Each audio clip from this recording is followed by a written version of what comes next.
Salut les gars, c'est Patapouf. Alors, aujourd'hui, on a reçu quelque chose de super intéressant. Alors, c'est, voilà, vous voyez, un Tamiya Lunchbox. Mais non, je rigole. Alors, Graf RC sur Facebook, j'ai eu un échange avec lui. Je lui ai échangé pas mal de pièces de 1/10, carrosserie, tout ça, contre quelque chose que vous avez déjà vu dans le titre. On va dire, c'est un Tamiya Lunchbox pour l'instant. Alors, on va dire, en RC, c'est plutôt commun de faire un échange de produits quand on n'a pas forcément le budget à mettre dedans. Donc moi, je lui ai demandé s'il voulait ça, il m'a dit ouais, puis vu tout ce que j'avais, il me dit je te propose un échange, voilà. Puis moi, on accepte comme ça. Donc, c'est un Tamiya Lunchbox, mais pas vraiment en fait. Parce que, simplement, c'est un modèle qui est limite... on entend peu parler, je trouve. Il n'est pas très répandu. Bon, peut-être parce que c'est parce que c'est à cause de la marque. C'est pas un modèle qu'on trouve partout. Non, pourtant il y a des bonnes pubs, mais je sais pas. Les gens n'accrochent pas, les gens ne veulent pas le prendre, ils sont conseillés par d'autres. Mais alors, et voilà, c'est donc et une bouteille. Non, je rigole. Nous avons donc déjà, est-ce que ça filme au moins? J'espère que je sois pas comme un con. C'est bon, ça filme au moins. Nous avons premièrement des bouteilles Sogaro, et voilà, ça c'est pour caler. Ah, je note les bouteilles pour caler, c'est bien parce que souvent j'utilise du papier bulle, mais j'en ai bientôt plus. Premièrement, nous avons un châssis de T2M Pirate 8.6. Donc, il est, il est, il est droit. Il n'a pas l'air tordu, écoute, hein. Il n'a pas l'air tordu. Le truc, c'est que ce châssis a l'air vachement long.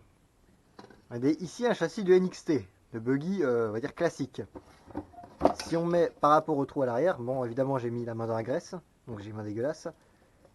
Tiens, il y a bien 2 voire 3 cm en plus.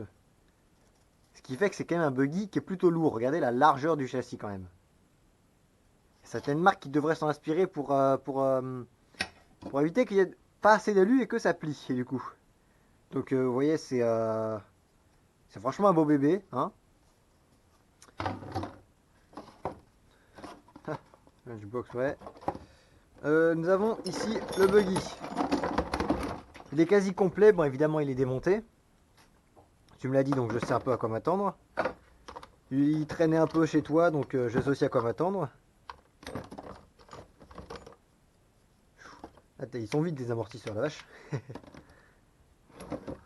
Donc ici, regardez-moi ça. En vrai, il a l'air vraiment vachement sympathique. C'est un châssis TDM, vous savez, il rebadge les trucs chinois.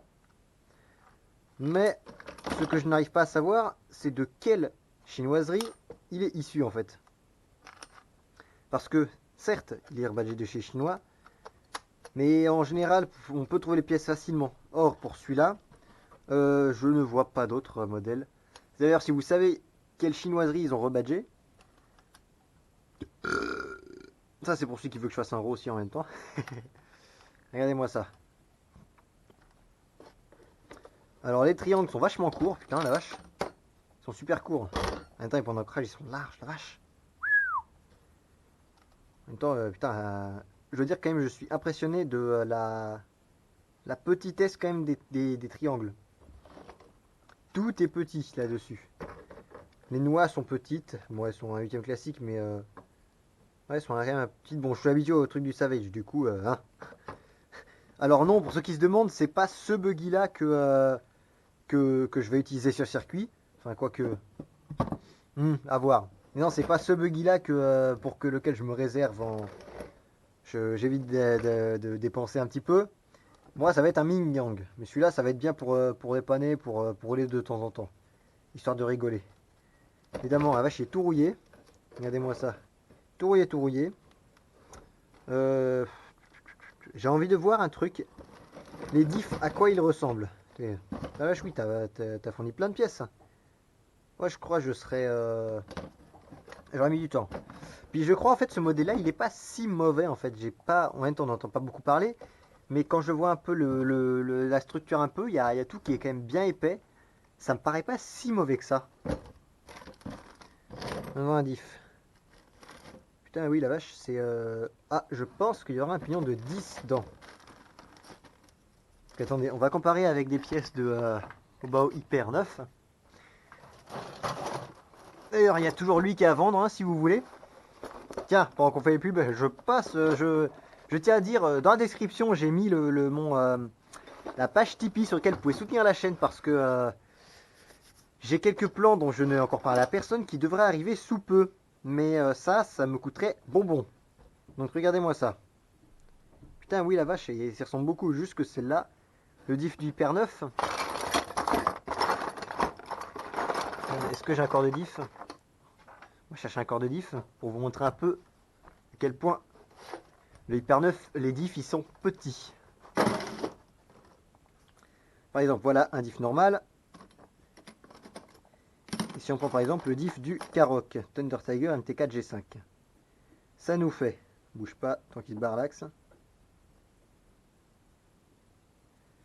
Ah, tu te barres. Bon. Ah, il y a le diff qui veut pas rentrer.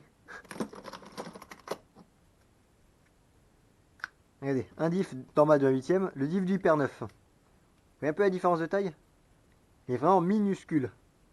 Bon, évidemment, la denture, elle est classique, mais il est vraiment tout petit.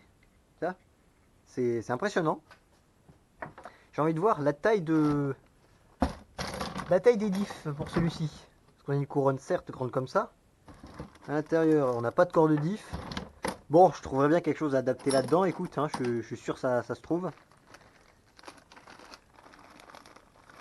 Ouais, y a pas. J'avais vu un pignon. Hein, j'avais vu un pignon. Ah, il est là. Ouf, regarde-moi ça. Il est à peine plus gros que celui de Hyper 9. Et regardez, si on regarde bien. Non, on va pas voir. Non, c'est bien la denture droite. Non, pendant un moment, j'ai cru que c'était de la denture Zérol. Alors, petit cours sur la denture. Nous avons la denture droite, qui est une denture droite comme ça. Nous avons aussi la denture hélicoïdale, qui est en fait une denture, les dents elles sont un peu rondes, et en même temps elles ont un angle par rapport au diamètre de la couronne, elles sont un peu inclinées comme ça. Donc, si on poursuit la dent, on n'arrivera pas au centre, on passera à côté. Et puis nous avons la denture Zérol. Est-ce que j'en ai ici? J'en ai un tout petit peu, là. Je ne sais pas si on va voir. Alors, la denture semble droite, c'est-à-dire que si on prolonge la dent dans le sens, sans prendre en compte la petite courbe qui est là, si on prolonge la dent, on arrivera au centre. Or là, si on regarde bien, il y a une légère courbe. Ce qui fait que, en fait, ça s'appelle la denture Zérol. Hélicoïdale, mais droite en même temps. Elle a les avantages de la denture droite qui permet de produire beaucoup de force lors de la rotation. Et en même temps, elle a la souplesse et le silencieux de la denture droite. Non, denture hélicoïdale. Ok. Donc, voilà. Il y a par exemple un triangle.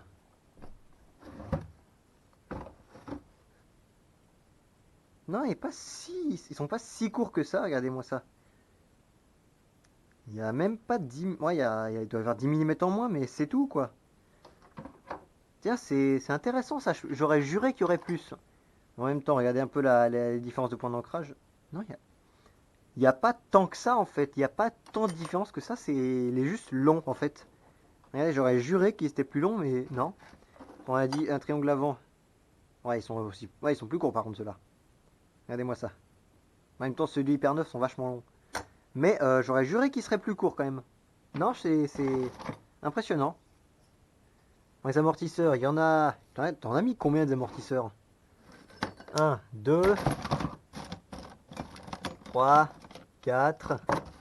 Ouais, je vais me mettre bien là. 4. Regardez, on a déjà 5 là d'amortisseurs. Ah, il y en a seulement 5. 6.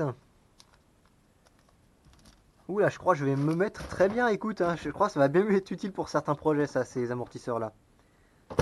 Puis je crois que c'est tout. Regardez, un corps de diff. Bon, déjà, ce que je peux vous dire, c'est qu'il est vachement grand. Regardez par rapport à un diff de Hyper 9. Putain, la vache, ils sont gros ces diffs là. Ah, il y a du volume, ça je peux vous dire. Et par rapport à un diff de Thunder Tiger, ils sont gros quand même. Oui, putain de merde. Ah, ils sont gros ces diffs. Assortis comme toutes les marques en 6 ou en 5,5, je sais plus, ça doit être plus du 6. La vache, c'est impressionnant, il a des vraiment des gros diffs. Avec une couronne, ça doit être putain, la vache, c'est gros comme couronne. Regardez, c'est une couronne de 50. Putain, c'est du combien de millimètres? Attendez, regardez. Regardez comment connaître le nombre de dents d'une couronne sans toucher à... sans compter les dents. Je mesure le diamètre extérieur. Ce qu'il faut savoir, on arrive à 58. Alors, petit cours sur les pignonneries aussi. Il y a dans les dents le diamètre extérieur, qui est le diamètre que je mesure là, le diamètre intérieur, qui est en fait le diamètre de départ de la dent, et le diamètre pitch, le diamètre du module, qui est en fait à peu près à la moitié de la dent. Donc, étant donné que les dents module 1 font 2 mm, le module 1, ça veut dire que le cercle 2, le diamètre de pitch, le diamètre de module, il est à la moitié, enfin il est 1 mm en dessous, enfin la dent. Pour mesurer le diamètre de pitch, la dent, le diamètre passe au milieu de la dent, c'est-à-dire 1 mm en dessous du diamètre total. Donc, vu qu'on est de deux côtés, on fait moins 2 mm. Ou bien on fait pour être sûr, on fait le diamètre intérieur, enfin on fait le diamètre extérieur moins le diamètre intérieur, ça nous fait 2 mm. Et donc on enlève 2 mm au diamètre extérieur, et on arrive donc à 56 dents. 56 dents pour un diff comme ça, c'est pour un buggy, je trouve c'est énorme. Vraiment, je trouve waouh. Étant donné qu'on tire vachement court au niveau de... Ouais, regardez, putain, la vache, elle est pas si petite, putain. Je me demande encore comment il a fait pour ne pas avoir la cote, en fait, ce buggy-là. Parce que on... Putain, oui, la vache, on doit tirer quand même... Je crois que je vais voir pour lui mettre le 2350 kV du Hyper 9. Et le Hyper 9, je vais le monter avec un autre moteur. Parce que la vache. Comment il a fait pour pas avoir la cote? Sérieusement, c'est énorme, ça. On a vraiment des gros diffs, ça, c'est impressionnant. Est-ce que les diffs du Karoq rentrent dedans? Ouais, mais regardez, ils ont du jeu. Et pourtant, ils sont gros, les diffs du Karoq. La vache. C'est c'est impressionnant la taille des diffs de ce buggy. Moi je dis, il y a pas mal de bonnes idées là-dedans. Il y a pas mal de bonnes idées. J'ai quand même envie de voir à l'intérieur comment c'est fait. Donc on va prendre la visseuse. Les embouts. J'ai un Kyosho Inferno à bricoler en ce moment.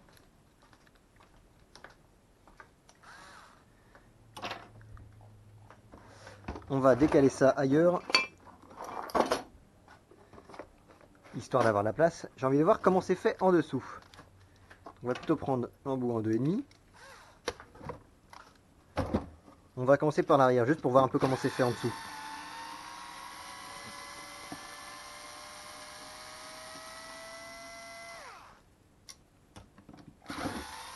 D'ailleurs, je vous invite, vu que ça va prendre un peu de temps à démonter, quand vous regardez les vidéos de ma chaîne, il faut les regarder entièrement en fait, parce que quand vous les regardez entièrement, ça met plus la vidéo en avant. Donc plus la vidéo est mise en avant, plus je fais de vues et plus je peux être mise en avant et gagner des abonnés. Et aussi, j'ai mis la monétisation. Actuellement, j'ai gagné à peu près 10 € par mois. C'est pas beaucoup, mais ça me permet quand même quand j'aurai récupéré l'argent, ça me permettra de pouvoir vous produire un peu plus. Parce que simplement, avec 10 €, si on accumule tout ça, si on accumule plusieurs mois, il y a moyen de faire un truc sympathique. Donc regardez bien jusqu'au bout les vidéos, etc. Les pubs, c'est normal. Il y en a qui me disent que ça ne dérange pas trop que j'en mette plusieurs. J'en ai mis plusieurs. Vous me dites quand même, vous continuez à me dire, vous me tenez au courant quand ça vous dérange ou pas les pubs. Comme ça, je peux les laisser ou les enlever. Donc là-dessus, ça grimpe bien la chaîne. Ça aide bien la chaîne surtout. C'est bien graissé. Putain la vache, oui, c'est de la bonne denture. Pour moi, ça a pas l'air trop mal du tout. Bon, les bras sont flex, ouais. Regardez-moi ça. En même temps, je force un peu. Mais par rapport à des bras de Hyper 9, ah non, quoique. Ouais, ils ont l'air bien flex. Regardez, un bras arrière.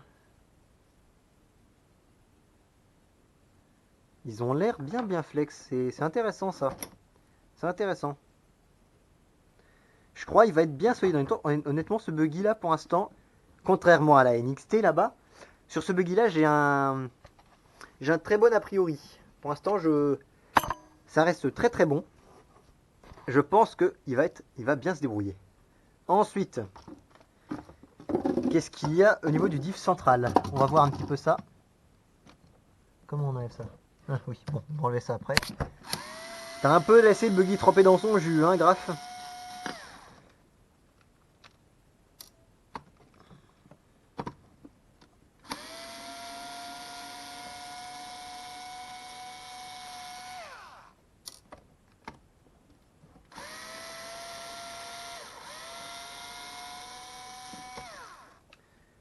Donc, je crois que ce buggy là, après un petit peu de nettoyage et de révision et tout, il y aura moyen de faire un truc vraiment sympathique. Alors, comment on enlève ça ensuite? Ah la vache, oui, c'est simple. Il est un peu sec. Tu as mis quoi dedans? Ouais, c'est correct. 10 000 à peu près, je crois. 10 000 à peu près. Le cardan arrière, putain, j'ai jamais vu un cardan aussi long. Ce cardan-là, j'ai envie de voir, est-ce qu'il irait dans le Hyper VS Prépa ta pouf? Parce que moi, j'ai un long cardan à l'arrière. Non, regardez. Quelques millimètres trop court. Dommage. Ouais, bon, ça va. Il est toujours à vendre, hein. Dépêchez-vous, j'arrive pas à le vendre. D'ailleurs, ce buggy me fait beaucoup penser au Hyper VS. Il y a beaucoup de similitudes. Bon, vous allez me dire, il y a beaucoup partout. Ouais, non. Regardez-moi ces fusées, comment elles sont prises. Ça ressemble à du HB, ça. Ce buggy là, pour moi, il va vraiment bien se débrouiller. Hein. C'est pas une foudre de guerre, évidemment, vous doutez bien. Mais je pense qu'il va bien se débrouiller. Le renfort, il est bien rigide. Honnêtement, je crois que le châssis, il va pas bouger comme ça. Évidemment, il est un peu flex le châssis, c'est normal. Il n'y a rien ici. Mais honnêtement, putain la vache, c'est pas de la construction T2M. Bon, c'est du rebadgeage T2M. Mais honnêtement, je suis pour l'instant j'ai une assez bonne impression. La carrosserie, bon, évidemment, il y a du scotch partout. C'est normal, c'est carrosserie T2M. Tiens, faut que je me tâte à faire un moulage. RC67 Custom d'ailleurs. Allez voir sa chaîne sur YouTube, RC67 Custom. Donc t'as mis quoi dedans? T'as mis... putain la vache, oui, t'as mis combien de... Ah, t'en as mis des pièces, hein. Ah, t'en as mis. Il y a à peu près de tout, hein. Bon, bah c'est nickel, je vais peut-être pouvoir faire un deuxième buggy après tout. Bon, bah, hein, je te dis un grand merci, Julien. Parce que c'est Julien Graff. Allez voir sa chaîne YouTube, RC67 Custom. Je sais plus s'il poste des vidéos, mais elle existe toujours, sa chaîne. Donc, moi, je vous dis à très bientôt. Bonne soirée, bon après-midi. Passez de bonnes vacances, hein, vu que c'est les vacances actuellement. Dès que la vidéo est postée, ça sera les vacances, là, je crois. Donc moi je vous dis à très bientôt. Salut les gars. Et puis je vous fais quelques séries de vidéos là-dessus quand il sera prêt. Allez, ciao.